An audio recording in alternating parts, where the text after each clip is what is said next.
hanging over that side of the house, isn't it? Let's try to brighten things up a little bit. This is a great day, not just for landlords but for tenants as well, because when you separate people against each other and you say tenants are getting this and landlords are getting that, all you're doing is making a conflict where there doesn't need to be one. To have a landlord, you must have a tenant. To have a tenant, you must have the landlord. To have that relationship, you have to have a property. And what this government has done by following through on what the ACT Party campaigned for and this coalition government has signed up to do is restore confidence in a market which operates when participants come together with mutual respect and dignity, have a chance for both to express their ways and their rights and privileges. Those people need to be able to come together and supply one another with what they need. A landlord needs someone to occupy their house who looks after it, who respects it, who pays the rent, who treats their neighbours with care, who doesn't diminish the property value. A tenant needs a landlord who looks after their property, maintains it, buys it in the first place. Actually, let's go back a few steps, works hard, saves, invests and buys one, and then allows someone to occupy that property. What we end up with is a relationship, and that relationship is going to be going back to the way it was when we had people who respected each other rather than holding each other to ransom. And Madam Speaker, I have to say that was the feeling that the property investing community, the landlords as they've been tagged over there,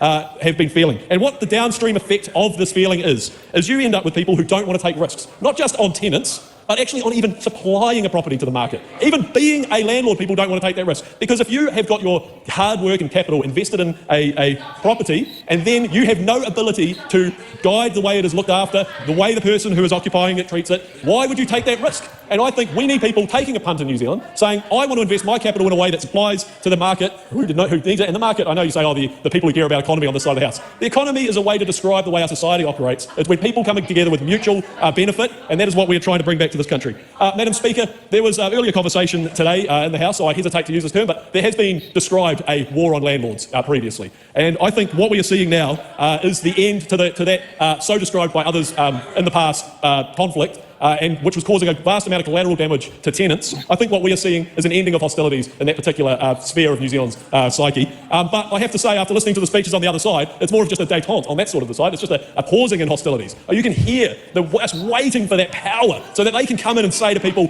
I demand you do this with the property that you own. You've invested your life into this product or this property or this asset, and I demand you do what I say. That is just something that we cannot go back to in this country, Madam Speaker. Madam Speaker, we had a speech poorly delivered, not a lot of passion, by Mr. Kerry McAnulty. I mean, he's the hardest working MP in the Labor Party, so you can forgive him for being a bit exhausted at this point in the week, but he asked for what is this government doing to get some more houses? Well, Mr. McAnulty, the market needs to have more houses. I agree with you, and this government is doing multiple things to it. I won't digress too far, Madam Speaker, and feel free to pull me up, but we've got a cost of housing which makes it harder for people to actually build houses to deliver to each other. And that means that we need to do things like sorting out the products that go into houses that become rental properties. That's going through the Building Act and making it easier to bring products in from overseas, something that we've campaigned for and this government is delivering. We're making interest deductibility come back. Not as fast as I would perhaps like to see it, but faster than it would have without us. We've got things like RMA reform, which the Minister earlier this week has indicated will be coming before this House, and that is something that has been sorely needed in this country so we can actually build. So we can build places for each other to live, for each other to work, and so that we can produce an economy which will provide for others, because that is what we're all about. This bill, Madam Speaker, simplifies a few things as well. Oh, actually, hang on. There was another part in there that I'd like to address. We had Tamitha Paul say things like, all a tenant asks for is a long list of not a mouldy house, not a leaky roof, just all I want is a roof over our head. And that is a very fair comment. You do want to just have a roof over your head. You do just want to have a safe, warm place to live. We don't get those by punishing the people who are supplying it. And that is the feeling from the people who are supplying it. I come today to this House to report that the property industry who invest and trying to be good landlords have felt under pressure. They have been exiting. They have been less risk-taking. Now, you could say risk-taking, that's a bit of a funny word, but they've taken less risk. And you can say, well, you know, they're going to take a punt on I can't remember the language that was being used over there to try and denigrate tenants who were probably not top of the list when it comes to property inspections. But I think if you allow people to take risks, you will get more people housed. If you allow people to take risk, you will not just get more people who wouldn't have been housed. You will get people who have been housed and they want to move up into a different part of the community, as in they want to move into a part of the community with house. I don't think so, Mr. Bailey. I'm perfectly enjoying the speech right now because this is something that we have asked for a long time. New Zealand has asked for it for a long time. It is a place in New Zealand that needs to have a functioning property market. The ACT Party heard from the communities that were affected. We represented them into Parliament. Oh, we did things like the PET bond, Madam Speaker. The PET bond was it's not just a piece of fluff tag on the end. This is an important part of what makes somebody feel at home, is when they have their companion animal or their ability to get a pet. I think we've heard from many people who have seen the benefit of this. And you could tell by the first part of this bill's committee stage, Madam Speaker, where the opposition say, look, we have some quibbles with it, and I think fair enough that you could say could be more, could be less, could be defined. We don't want to leave it up. We want it to be more strict on what sort of pets. But I think we've landed in a good space. I think it's a credit to the ACT Party for bringing this idea to the House so that people can have the life that they would like to choose and just pay a small 2 weeks of bond for the privilege of having an animal in someone else's property, which is their home. So, Madam Speaker, I'll leave it there. Thank you very much. Right, Shit of the Year award goes to that man. Okay, so let's talk about what's wrong with everything he just said. And I wrote a monologue because that's how triggered I was. Yeah, he triggered the lib. Okay, so the problem with no-cause terminations is that it removes mutual respect between the tenant and the landlord. It removes security for low-income renters. It creates a greater power imbalance in the market that has a shortage of housing. Tenants may be more reluctant to raise issues of concern and assert their rights without fear of losing accommodation.